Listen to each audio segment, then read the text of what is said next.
Hey guys, this is Igal with Kakao Academy channel, and today we discuss another interview coding question called intersection of two arrays 2. So given two integer arrays nums1 and nums2, return an array of their intersection. Each element in the result must appear as many times as it shows in both arrays, and you may return the result in any order. So they're giving us a little bit of hard time and some easy time. So they're saying we can return the result in any order, but at the same time they would like us to consider all the duplicates that might appear. So given an example, array 1 would be 495 and array 2 would be 94984.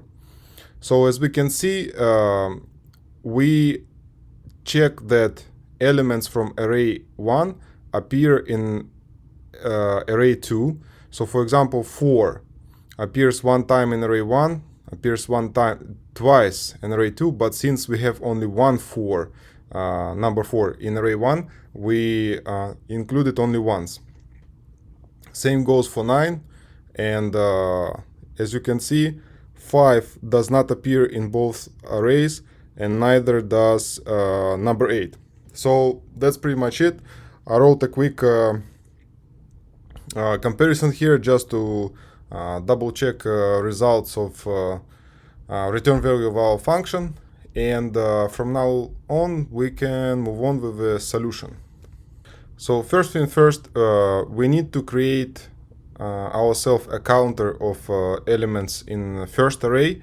That's considering the situation where number of elements in first array would be less or equal to number of elements in second array. Otherwise, the algorithm we're about to explore will simply not work. So how do we do this? So instead of writing multiple if statements, we can do just one simple check. And what we do is, if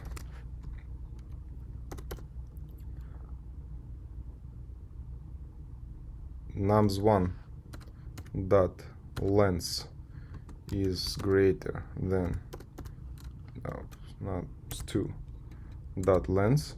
So basically we're saying if the first array provided as a parameter has more elements than the second one, we are okay with having an even number of elements but not greater.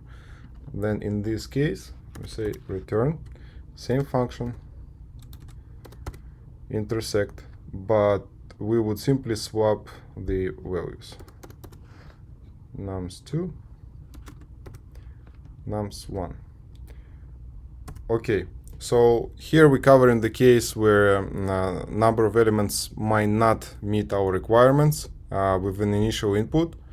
So from now on we can start parsing the first array and calculate the number of elements.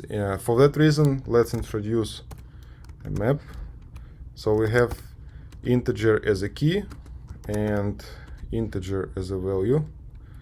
Let's call it num1 counter, num1 counter, and it's gonna be a new hash map. Okay, so let's parse. So we say for integer I, now array nums1. Okay, so here we need to make a validation if the element already registered in our map or we adding it for the first time.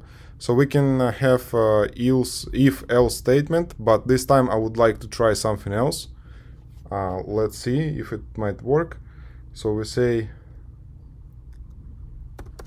num1 counter dot put. Okay, num1 counter dot get or default I 0 plus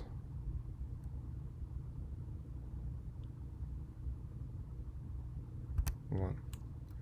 Okay, so this is the syntax, and here we say I. Okay, let's break this one down real quick. I'm sure some of you guys already familiar with this method. I use it for the first time. Simply used to stick to if-else statement before, but the idea is simple. So we register this element I no matter what, and we say get or default. So if I already present in our map, then we simply increment its value by 1. If it's not there yet, then we return 0 as a default return value, and obviously +1 will give us 1. So if I is being registered in our num1 counter map, the initial value would be 1. Okay, so we are good so far. Now another problem we need to deal with is the following. So a return value of the function is an array. So array is not flexible in terms of length or size, and we need to define this this array somehow. Okay, so this is the trickiest part of the exercise. First, we need to define a list of integers. Let's call it TMP list. Which it is.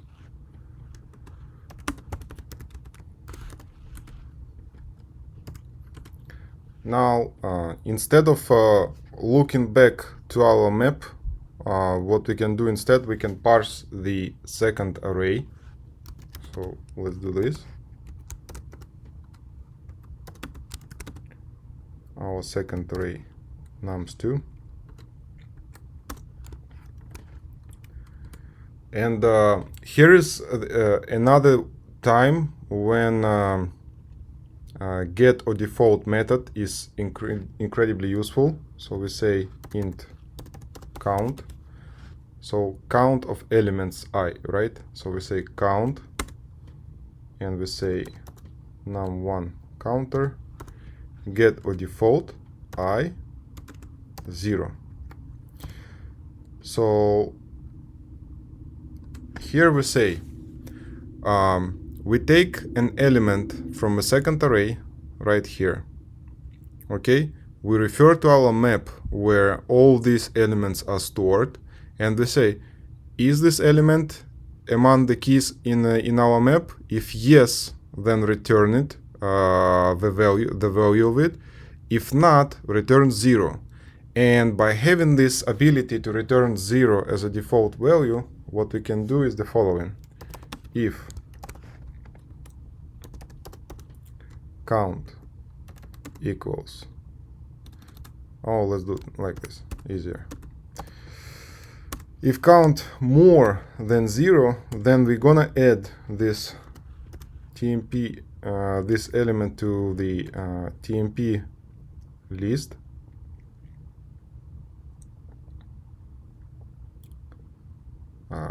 I. Now, let's say we went through number 4 or number 9, right? So number 9 appears here exactly one time, but we do have number 9 appearing here twice. So to avoid the duplicate update of a TMP list, what we need to do is the following. We need to say that num1 counter put. So we update the number of times I appears in our map, or in our array, sorry, by updating its value in the following manner. Count minus minus. Let's see.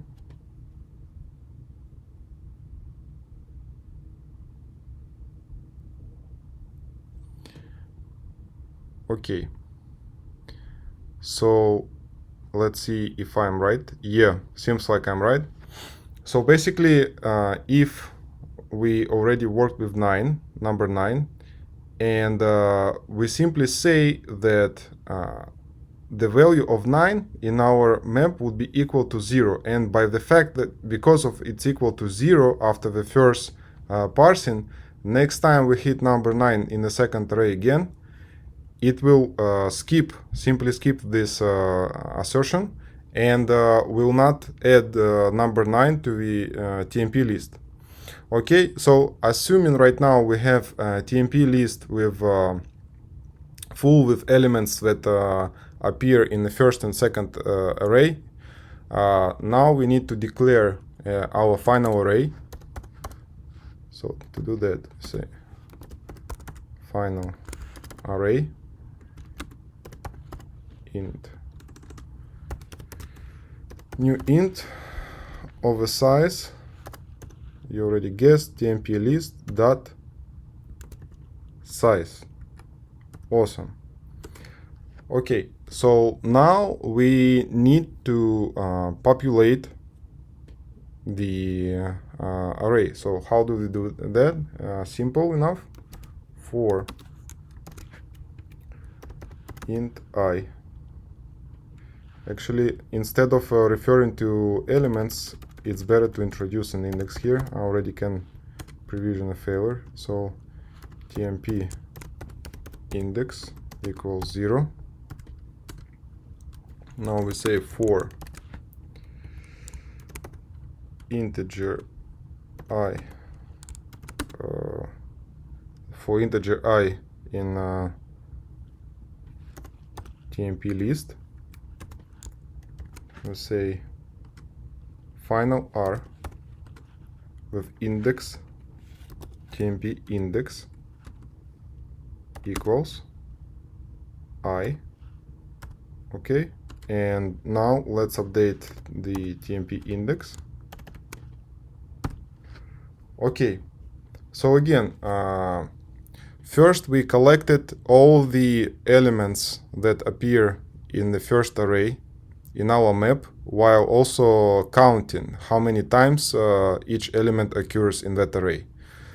Then we parsed through second array and checked if any of the elements in second array is registered in our newly created map, and in case registered, we would receive number of occurrences different from 0, in our case more than 0. So by doing so, we would add these elements to the temporal list as a placeholder and update number of occurrences by decrementing 1. This would allow us to know how many elements would be included in final array by creating it and referring to the size of our TMP list as a placeholder. And then we simply populate this array by parsing through this list. So instead of returning null, we're returning final array. So let's see if it works.